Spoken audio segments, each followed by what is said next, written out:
It's a quiet Thursday morning in Boise, Idaho. Allan is coming back from the grocery store. Same groceries as always, same drive as always. Before pulling the bags out of the car, he checks the mailbox. One envelope. Social Security Administration.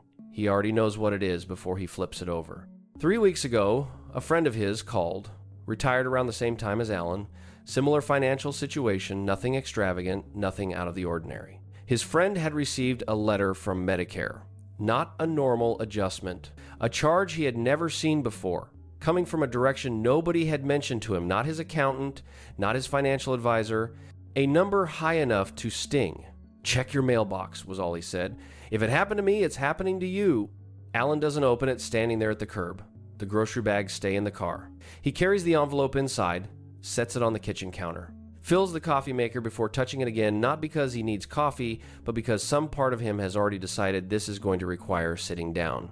64 years old, retired for exactly 1 year, did everything the way you're supposed to, paid off the house, maxed the retirement account, stopped working on schedule, and still, this one envelope manages to tighten his stomach in a way the mortgage never did. He opens the letter. Over $2,000 more per year in Medicare premiums, him and his wife, because, according to the system, Allan no longer qualifies as middle class. His income from 2 years ago crossed a line, and on the other side of that line, the government charges differently. Different premium, different amount, different treatment. And the worst part isn't the number. The worst part is that Allan still feels middle class, lives like middle class, spends like middle class. Nothing in his daily life changed. But the system already decided he isn't and sent the bill. Hold on to Allan for a moment. We'll come back to him, including the exact dollar amount this letter cost him and what he could have done differently without changing a single cent of the decision he made. But first, the mechanism. Because this letter isn't a mistake. It's a system built in a way that most retirees only discover after the envelope has already arrived. In a few minutes, I'm going to show you the exact number where that line sits and why crossing it by a single dollar can cost a couple over $2,000 a year. If you're watching this and feeling that tightness of someone who did everything right and still isn't sure the ground beneath them is solid, stay with me. That feeling has an explanation. And that explanation has a number. You just heard what happened to Allan. Over $2,000 a year for crossing a line he didn't know existed. And your first instinct is probably the same one everybody has. That's not fair. It's not. But here's the part that makes it worse than unfair. It's not built like the rest of the tax code. I've spent years going through real cases. People who did everything a financial advisor would applaud and still got blindsided by a bill that made no sense on paper. The pattern is always the same. Nobody explained the mechanism until after the letter arrived. Most financial thresholds in your life work like a ramp. Earn a little more, pay a little more, cross into a higher tax bracket, and only the income above that line gets taxed at the higher rate. Smooth. Gradual. You can see it coming. Medicare's surcharge doesn't work that way. Cross the line by $1 and the entire premium for the whole year jumps to the next tier. Not the dollar over, the whole bill. That's the difference between a ramp and a trapdoor. A ramp warns you. A trapdoor doesn't announce itself. You're standing on solid ground, and then, because of a decision you made 2 years ago, the floor changes under you. You land somewhere you didn't plan to be, paying for a floor you couldn't see from where you were standing at the time. And according to the government, the moment you land on that new floor, you're no longer middle class. Not because your life changed, because a formula said so. Why does it work this way? Because the surcharge isn't calculated on this year's income. It's calculated on your tax return from 2 years back. The government waits for your actual filed return, not an estimate, which means the floor you're standing on right now was actually built 2 years ago, and you may not even remember laying that brick. That delay is not a footnote. It's the entire reason so many retirees get blindsided. You make a decision in 1 calendar year, thinking about this year's taxes, and the real bill for that decision doesn't arrive until 2 years later, wearing a different name, on a different piece of mail. Why doesn't anyone warn you about this before it happens? Because the people most likely to tell you, tax preparers, financial advisors, are usually looking at this year's return, not the one that arrives 2 calendar years downstream. The mechanism isn't hidden on purpose. It's just easy to miss, because nobody's job description includes tracking your finances 2 years into the future. Now, the exact number where that trapdoor sits, because once you see it, you'll never look at a good income year the same way again. Here's the term you need first: MAGI, Modified Adjusted Gross Income. It's your adjusted gross income plus a few items added back. Tax-exempt interest is the big one most retirees miss.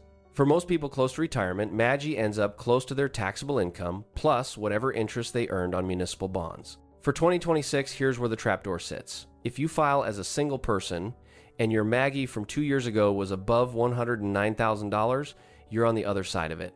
If you're married, filing jointly, the number is $218,000. Notice something. That's not a low number. This isn't a program for the ultra wealthy. A couple with a paid-off house, decent retirement accounts, and one good year, a Roth conversion, a stock sale, an inheritance distribution, can cross that line without ever thinking of themselves as high income.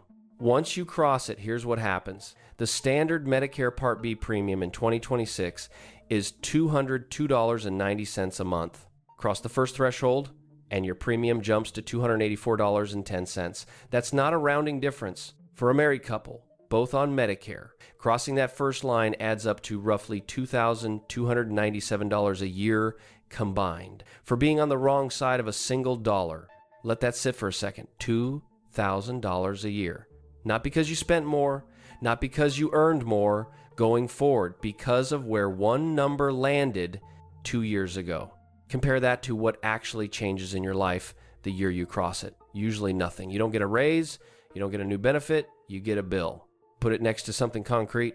$2,297 is close to 5 months of the average grocery bill for a retired couple. It's not a scare number dressed up to sound bigger than it is. It's a real figure attached to a real household budget, triggered by a single dollar of income 2 years in the rearview mirror. And this isn't a one-time hit. If your income stays on the wrong side of the line, this surcharge repeats every single year the Social Security Administration looks back and finds you there. Not once, annually, for as long as that 2-year-old number keeps landing above the threshold. So now you have the precise number, not the over 2,000 from Allan's letter, the exact figure. $2,297 a year for a couple, activated by $1 of income, decided 2 years before the bill shows up. That's the line where, as far as the government is concerned, you stop being middle class. But here's what almost nobody explains alongside that number. Why does it show up 2 years late? Why is Medicare charging you today for a decision you made back in 2024? That's the part most people never connect, and it's the part that actually changes what you should do about it. Because if the bill is late, the decision that caused it is already locked in the past. You can't go back and undo the year. You can only understand it well enough to not repeat it. That delay is the real mechanism here, not the dollar amount, the timing. And it's the exact reason Allan is standing in his kitchen right now with an envelope he didn't see coming. So what did Allan actually do to end up on the wrong side of that line? Let's go back 2 years before he retired. Allan had spent 3 decades managing facilities for a school district outside Boise. No pension drama, no dramatic mistakes. Just a steady career, a paid-off house, and a retirement account built the slow way. His wife, Denise, still works part-time at a dental office, mostly because she likes the people, not because they need the money. That year, his tax preparer suggested something that sounded smart. Convert a chunk of his traditional IRA to a Roth while he was still working, so the money could grow tax-free later. On paper, it was good advice. Roth conversions are one of the most recommended retirement moves out there.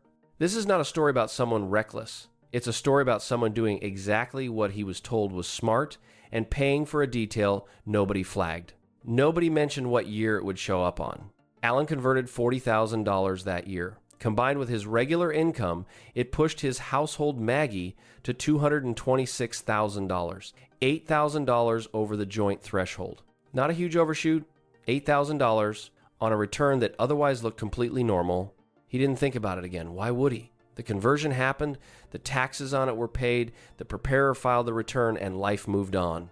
Nobody sent a warning that a second bill was already loading, time to arrive 2 years later. Nobody told him that a single line on that return was about to reclassify him from someone the government treats as middle class to someone who pays more. Allan isn't an extreme case. He's not someone who ignored advice or gambled with his retirement. If anything, he was more careful than most. He actually asked his tax preparer whether the conversion made sense before doing it. The answer he got was correct, as far as it went. It just stopped short of the one detail that mattered most: the calendar the IRS and the Social Security Administration would use to measure it 2 years downstream. That's how the letter ended up on his kitchen counter. Not because he got richer, because one number in 1 year landed $8,000 past a line that nobody pointed out.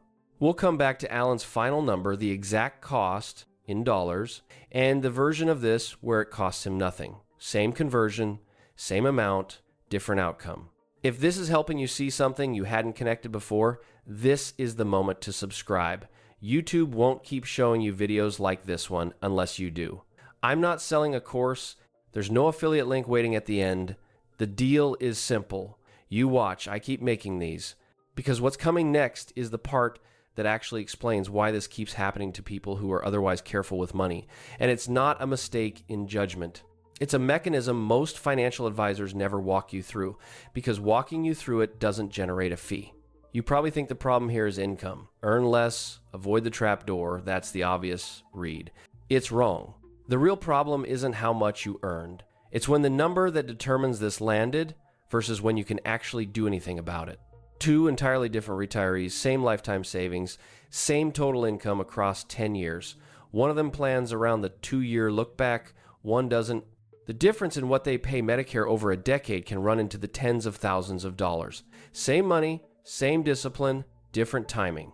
Here's the full mechanism, piece by piece. The Social Security Administration determines your 2026 AA surcharge using your 2024 tax return filed in 2025. Not an estimate, the actual finalized return, the one the IRS already processed. That's the 2-year look back. It exists because the government needs settled data, not projections, and settled data always arrives late. So picture two retirees. Call them Retiree A and Retiree B. Both plan to convert $100,000 from a traditional IRA to a Roth over several years. A completely reasonable strategy, and one that shows up constantly in retirement planning content. Retiree A converts it all in 1 calendar year right before retiring because it's convenient and the tax preparer is already doing the return. Retiree B splits the same $100,000 across 4 separate years, deliberately keeping each year's Maggie under the threshold. Same total conversion, same eventual tax-free growth, but Retiree A spikes one single year's Maggie so high that it triggers not just the first IRMAA tier, but potentially the second or third, because the brackets stack and a large one-time conversion can jump several rungs at once. Retiree B never crosses a single threshold because each year's slice stayed under the line. Here's what jumping multiple tiers actually looks like in dollars. The first tier adds roughly $2,300 a year to a couple's combined premiums. The second tier pushes total Part B premiums even higher on top of a Part D surcharge that climbs with it. A conversion large enough to land 2 tiers up instead of 1 doesn't double the damage. In some cases, it more than doubles it because both premiums and surcharges climb together on both spouses at the same time. 2 years later, Retiree A gets the letter. Retiree B doesn't. Same decision, spread differently across time, and one of them pays a bill the other one never sees. And only one of them got reclassified. As far as the system is concerned, Retiree A stopped being middle class. Retiree B never left. This is the trapdoor again, reactivated. Retiree A didn't do anything wrong with the money. He did something wrong with the calendar. The floor moved because of when the weight landed, not how much weight there was. Here's a small, slightly absurd detail while we're in the technical weeds. The first 4 IRMA brackets adjust for inflation every year, but the very top bracket has been frozen since it was created and won't move again until at least 2028. So the government indexes almost everything to inflation except, apparently, the one bracket reserved for people who'd notice. Back to the mechanism. Because MAGI includes more than wages, the trapdoor can be triggered by things that don't feel like income in the everyday sense. A single large capital gain from selling a rental property, an unusually good dividend year in a taxable brokerage account, tax-exempt municipal bond interest, which sounds tax-free and is for federal income tax, but still counts toward MAGI for this specific calculation. None of these show up as a paycheck. All of them can move the floor. And here's the part that reframes everything you've heard about good years in retirement. A single strong year in the market combined with one large withdrawal can look like smart financial planning on this year's return and land as an expensive surprise 2 years later, wearing a name that has nothing to do with taxes, a Medicare premium letter. None of this requires you to have done anything unusual. An ordinary retiree selling a second property, cashing out a matured CD, or simply having a taxable brokerage account that had a good year can end up in exactly the same position as someone who deliberately engineered a large payout. The trapdoor doesn't check your intentions, it checks the number.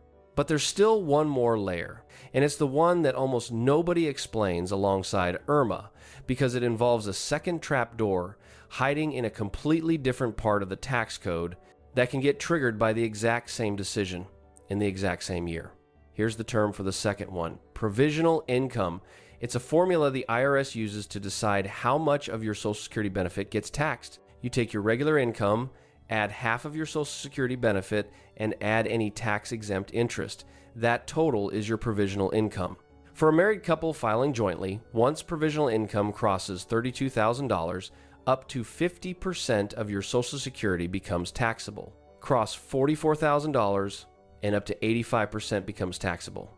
Here's what makes this worse than IRMA, not better. The IRMA thresholds get adjusted for inflation almost every year.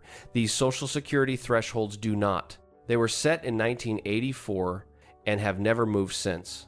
Not once in over 4 decades. Every year, more retirees drift across a line that was drawn for a different economy, using dollars that don't buy what they used to. Think about what that means in practice.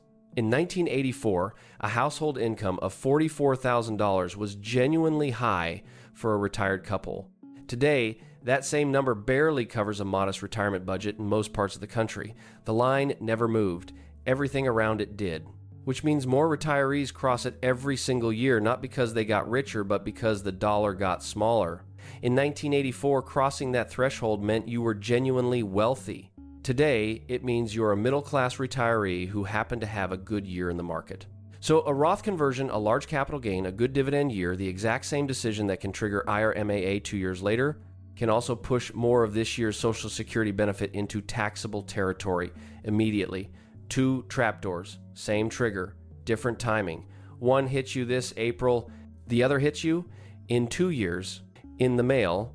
Why does almost nobody warn retirees about this combination before it happens? Here's the mechanism, and it's not a conspiracy. It's an incentive. Many financial advisors are compensated as a percentage of assets under management.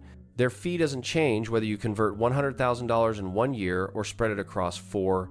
There's no line item on their invoice for helped you avoid an IRMA bracket. The advice that would save you the most money, spreading a conversion carefully across tax years, takes more meetings, more paperwork, and generates exactly the same fee as doing it all at once.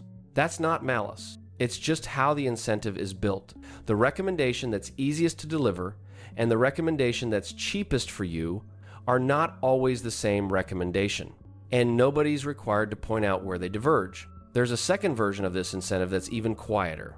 Some advisors are compensated, directly or indirectly, for moving assets into products with ongoing fees, and a Roth conversion completed in one clean transaction is simpler to process than one deliberately staged across years. Simpler for the paperwork, not necessarily better for you. This isn't an argument against getting advice. It's an argument for asking a specific question before any large conversion or sale. What does this do to my Maggie in the exact year it lands, and does that year cross either threshold? Most advisors can answer that question well if you ask it directly. Very few volunteer it unprompted. So here's the mechanism. In full, consolidated. A single large income event in 1 calendar year can trigger a Social Security tax increase immediately and an IRMAA surcharge 2 years later. 2 separate trapdoors, opened by the same decision, landing at 2 different times, neither one obvious from where you're standing the year you make the choice. Now, what do you do with that?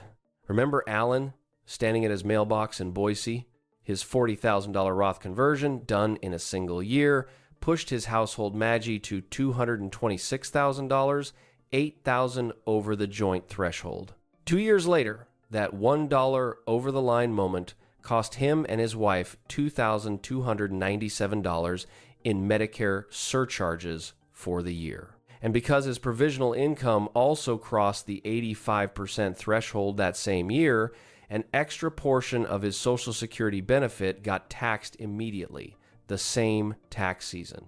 Total cost of doing the conversion in a single year, once you add both trapdoors together, just over $3,400 between the immediate Social Security tax hit and the delayed Medicare surcharge. Roughly $1,100 from the Social Security side, showing up that same April, roughly $2,300 from Medicare, showing up 2 years later on the exact letter Allan was holding at his mailbox. Here's the alternative path. Same conversion, same $40,000. If Allan had split it across 2 years, $20,000 each, his MAGI in either year would have stayed under both thresholds. Zero IRMAA surcharge, zero additional Social Security taxation, same money moved into the Roth, same tax-free growth going forward.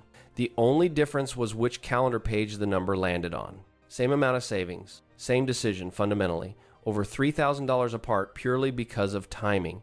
In one version, the government sees a middle-class retiree. In the other, it sees someone who owes more. Same Allan, same life, different calendar year. Allan didn't do anything careless. He trusted advice that was accurate in every way except the one that mattered. When Denise, going through the same envelope with him at the kitchen counter, asked the obvious question, could they have known? The honest answer is yes, if anyone had explained the 2-year look back before the conversion, not after the letter arrived. Here's what he does next, and it comes down to 3 specific moves.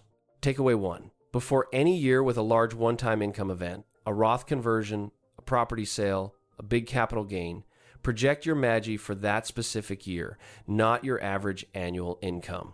Add your expected taxable income, half of your projected Social Security benefit if you're already claiming, and any tax-exempt interest. If the total is within $15,000 of either the $109,000 or $218,000 threshold, that's your signal to slow down before the year ends, not after you file.